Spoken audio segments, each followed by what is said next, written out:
Hello Instagram users. So in the previous video I showed you how to draw something and send it to someone, right?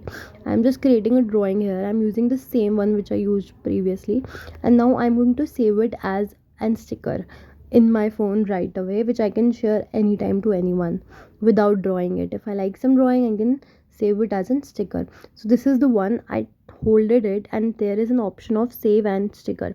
I tapped on it and see in my stickers option your stickers, and this recent one is there, and I can tap on it to share it, right?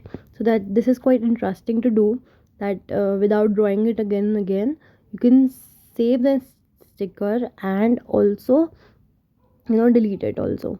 So this is quite a quick trick for you to randomly draw something, send it to someone, and if your friend is an artist, definitely he or she is going to send you a lot of different things when you tell them this feature. See you in the next video. Tada.